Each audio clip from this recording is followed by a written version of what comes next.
Well, it was all supposed to be done in one part, but due to the stupid rat for brain dogs, I've had to create part 2.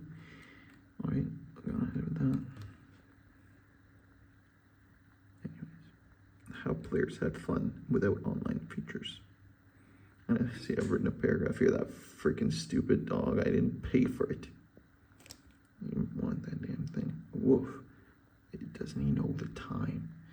There's a time and place. It's German. Laws. So, yeah, anyways. There are so many things to do in Hogwarts Legacy, even without the addition of online. And since the game has such a huge open world, map players have the ability to interact with certain torches that will ignite a green flame, and then they will be able to fast travel to that point anytime. Exploring Hogwarts and admiring the magical interior is a massive part of the fun. But going up and down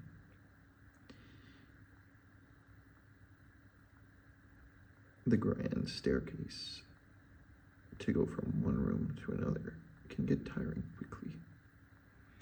Collecting field spell pages was a favorite activity of mine. Players would need to use the Revelio spell to reveal the invisible page that has some lore about the related thing attached, and also would gain some EXP for doing so.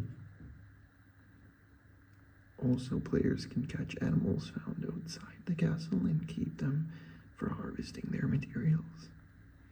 Another favorite activity of mine would be going to bandit camps located at various places in the open world and defeating the strong enemies to loot the chests that they are protecting. They have some good equipment inside that usually replaces your current items. Also, there are some mini games like the broomstick time trials, for example, that have endless replayability. A lot of enemies faced in this game feel generally challenging to a point where training to a sufficient level is warranted. As popular as the Dark Souls games are for their high level of difficulty, it's no wonder Hogwarts Legacy was smashing. One of the final bosses in the game, Victor Rockwood and his Legion, was especially challenging, and it was a very epic showdown. One that I'll remember in gaming for years to come. I personally went with the PS5 version because the sound that comes from the PS5 controller adding to the immersion. Immersion in this game was fantastic. Progression is limited to tasks that you need to complete, and so you need to do the specific task to gain experience and level up. For example, one task includes defeating infamous foes, only a certain number of them in the game.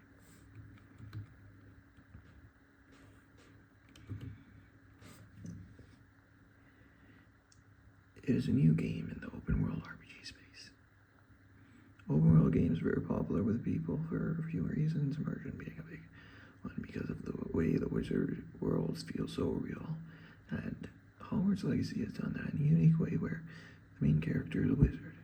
A game like Borderlands, for example, could be considered open world, however, is a first-person shooter, and also Hogwarts Legacy is offering a significantly different experience to what is already out there.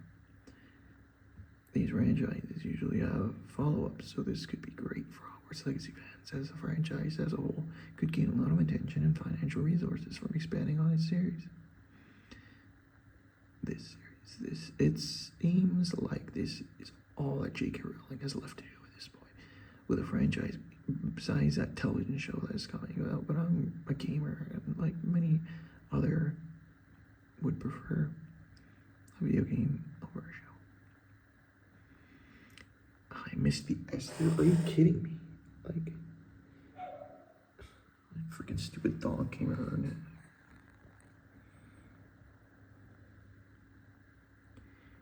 Oh gosh, it's a freaking bloody neighbor's dog this time. Like, oh. Also, keeping in mind that it only came out in 2023, where games like Borderlands, Dark Souls, and GTA, short for Grand Theft Auto, are much older and have had time to get more games out in their series. A lot of people are keen to see where this world goes next, as it is the newest addition to an already established space in the gaming industry, and that is open world RPGs. New mechanics like online could shake the earth, or maybe just new storytelling as it needs to win over sales. The possibilities on this one are vast and keeping a lot of people on the edge of their seat.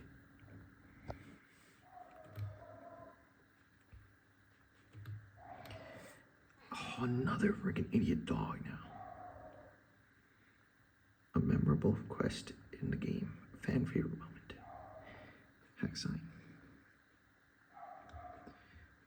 Oh, I'm gonna wait out the dog. This part's a little... Oh, it's silly dog. Shut up. Oh gosh. Anyways. I'm gonna skip over this because it may have a little bit of spoiler. This picture could pretty much detail what I was trying to portray in that one.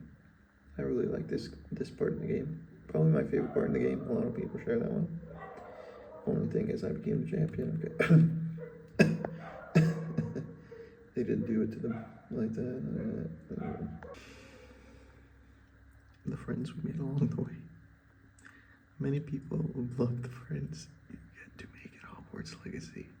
Names like Sebastian or Poppy will be cemented into history at some point as the most realistic NPCs ever in a game. Naturally, as it is a school, it would have various teachers, and at the same time, it can be said, and the same thing can be said about them in terms of the impression it left on the fans.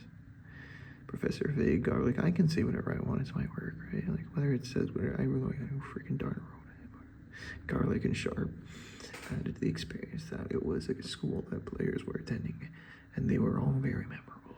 The game really tries to immerse players into believing that they are students, and since it was studying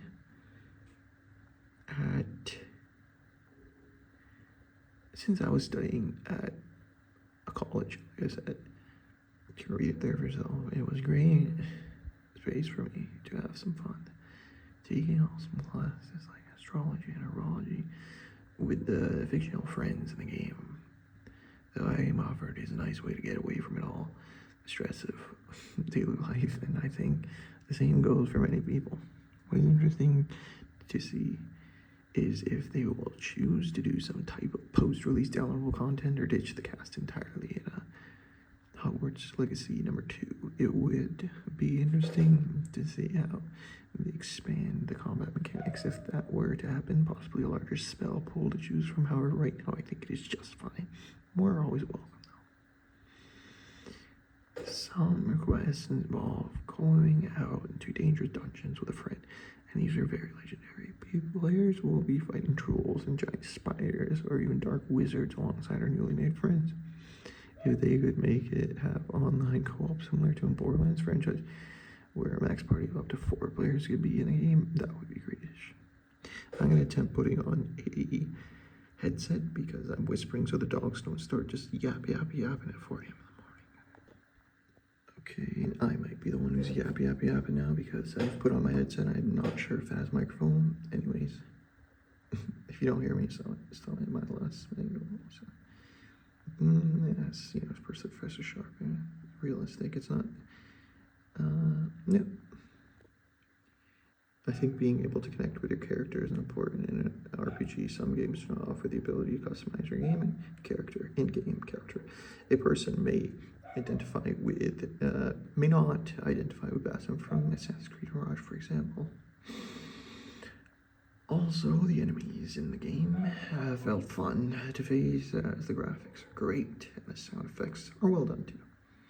The progression felt fair enough to match the immersion where we really are the 5th year, trying to stop. We really are 5th year trying to stop evil wizards and goblins from taking over Hogwarts. Overall, it felt rewarding to play. I can't miss it. Even small mechanics like flying on the back of a fictional animal for me was something that was really cool as pure play. As someone who enjoys pure play a lot, Hogwarts Legacy will be a universe that stayed in my heart for a long time. Open world RPG games are the best for pure play. To have someone as big as J.K. Rowling behind your game is only going to be a good thing.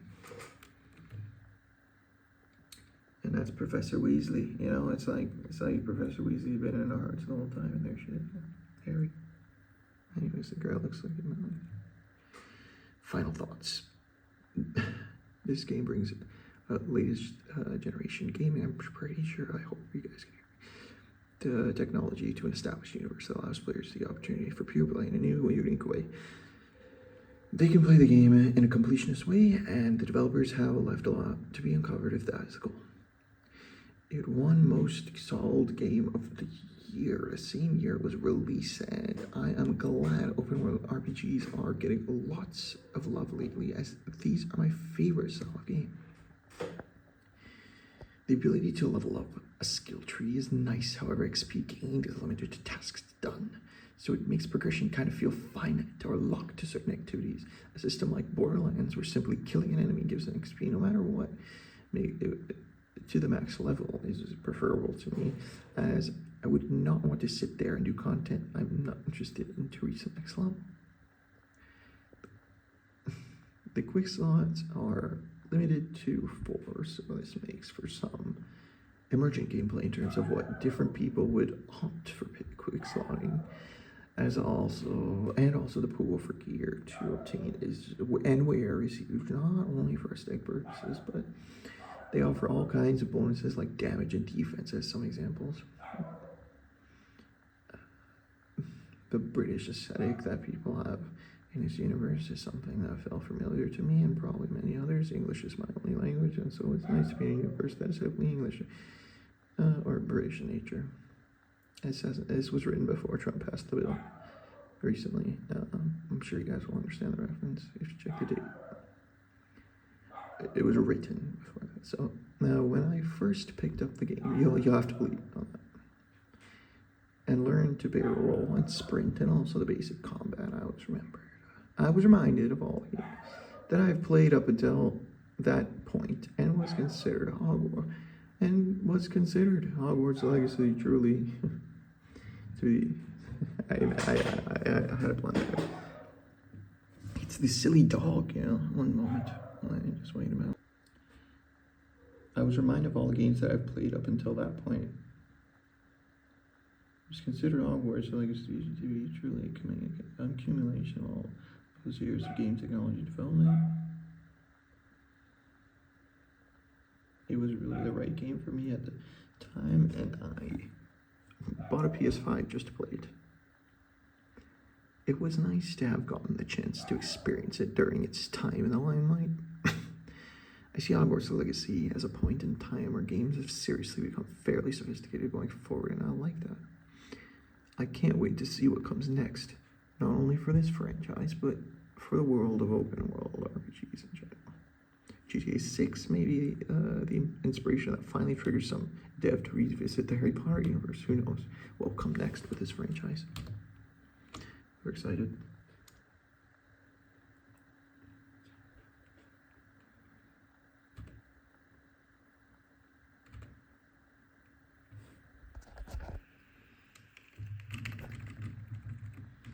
Oh, should I end it on Professor Shaw? Oh, this one was pretty cool. I don't know, we're excited. This one, Professor Shaw. Alright, take care. Goodbye. Have a good day. What am I doing on my computer? That's a good question. Let's see. Alright, take care, guys. I cannot feature any more of this, as I do own the content, but you know how the creator of this one was. If you understand the reference, you will understand the reference. Goodbye. Have a nice one.